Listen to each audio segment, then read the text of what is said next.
CCP, the biggest transnational organized crime group ever seen in the world. Former RCMP director. The Chinese Communist Party is threatening Canadian democracy by influencing politicians, business leaders, and community influencers, and suppressing those who speak out against China, says a former national director of the RCMP's Proceeds of Crime program. The PRC government, Chinese Communist Party, is the biggest transnational organized crime group ever seen in the world today, bar none. Former RCMP investigator and chief anti-money laundering officer Gary Clement said at a December 6 forum event at Toronto City Hall. Clement was joined by a panel of experts who spoke about foreign interference and transnational repression in Canada by the Chinese Communist Party. Clement told the audience that the CCP directs diaspora communities, cultural groups, and business chambers abroad, while monitoring, suppressing, and intimidating dissidents who speak out against China. This is going on in Canada on a daily basis, he noted. The CCP's United Front Work Department works to shape narratives in Canadian society and overseas Chinese communities by co-opting elites, business leaders, community influencers, language schools, and media outlets, Clement said.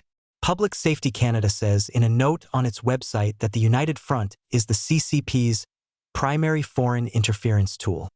Washington-based think tank Jamestown Foundation adds that the organization engages in overseas political influence, infiltration, and espionage for the CCP.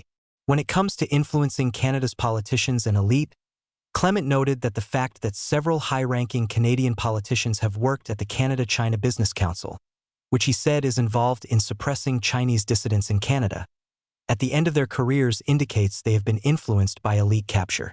Clement also said there are Chinese criminal groups operating in Canada, which are involved in fentanyl trafficking and money laundering.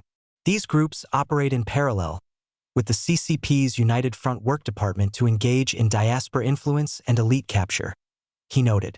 The CCP is also impacting Canadian society through its role in the fentanyl wars against North America, Clement said, noting that the CCP could shut down the flow of fentanyl precursors into Canada if they really wanted to. In my view, by allowing the precursors to flow in, they're creating disruptive warfare, just like what happened during the Opium Wars, Clement said.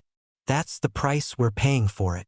Public Safety Canada notes that the chemicals used to manufacture opioids, such as fentanyl primarily, come from China and surrounding areas. Warfare without combat.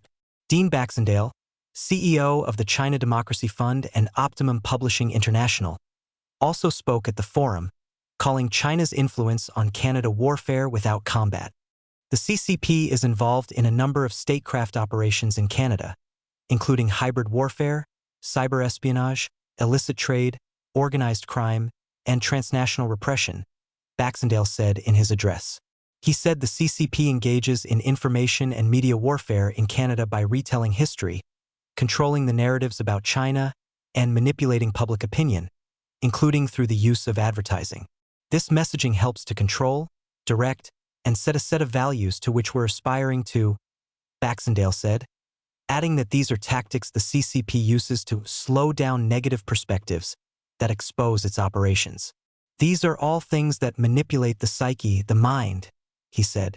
China also engages in financial warfare in Canada by targeting the economy through debt traps and using tariffs as an economic coercion strategy, Baxendale said. He added that China has significant influence operations targeting Canada's major ports to facilitate illicit trade practices. The CCP's influence in Canada affects Canadians' daily lives, including in universities, housing markets, social media, supply chains, and local elections, Baxendale noted. Transnational repression. Canadian intelligence agencies have identified the CCP as the most sophisticated, clandestine, and persistent among all state actors, said Maria Chung, professor emeritus and researcher at the University of Manitoba, who also spoke the forum. Concerns about foreign interference and transnational repression by the Chinese regime have been heightened in Ottawa in recent years, with a public inquiry launched by Ottawa in 2023 looking into the issue extensively. The Foreign Interference Commission's final report released in January said China is most active perpetrator of foreign interference targeting Canada's democratic institutions. Chung said the CCP uses a combination of public opinion warfare, legal warfare and psychological warfare to silence dissidents and control narratives beyond its borders in a very sophisticated and clandestine manner, shaping the world's security landscape. She also noted that the CCP uses transnational repression against groups like Shun Yun Performing Arts, a New York-based classical Chinese dance and music company that aims to revive China's pre-communist heritage and expose the ongoing human rights abuses in China. Public opinion warfare involves using both traditional and social media to shape perceptions and control narratives, and in the context of transnational repression, exploit cognitive biases in the West to amplify divisive content and discredit target groups, Chung said. Legal warfare involves creating financial strain and damaging reputations by merely leveling accusations, not necessarily winning legal cases, Chung noted. Meanwhile, she said, the CCP also weaponizes Western media through disinformation to demoralizes, sows fear, erodes trust, disrupts decision-making.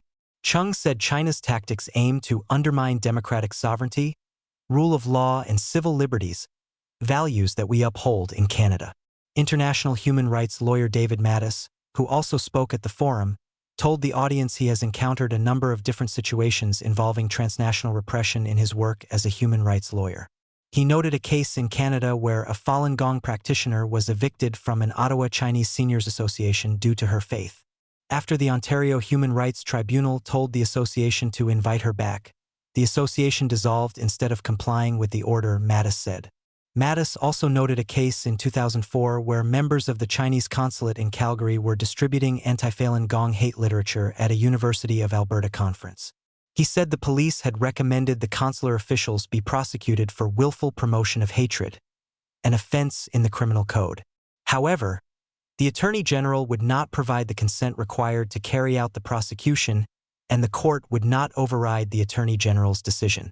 He said he has also witnessed Beijing's suppression of media overseas, including certain U.S. media outlets shutting down any reporting on forced organ harvesting in China involving Falun Gong practitioners, Uyghurs, Tibetans, and Christians. Mattis noted he has experienced Beijing's transnational repression himself when visiting other countries such as Australia and Israel, including having events cancelled where he was expected to speak about China. This is not an attempt to control the Chinese population. This is an attempt to control the discourse about China, no matter who articulates it, Mattis said. What Canadians can do. Mattis said Canadians can each do something about the issue of Chinese interference and transnational repression in Canada by educating people in their communities about the problem.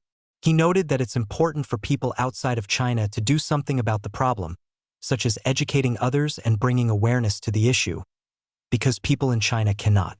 Chung raised concern about the normalization of the CCP using its tactics in Canada, and said Canadians need to engage in resistance by speaking out, forming alliances, telling their MPs about the issue, and signing petitions, so that politicians can act according to our conscience to protect our society.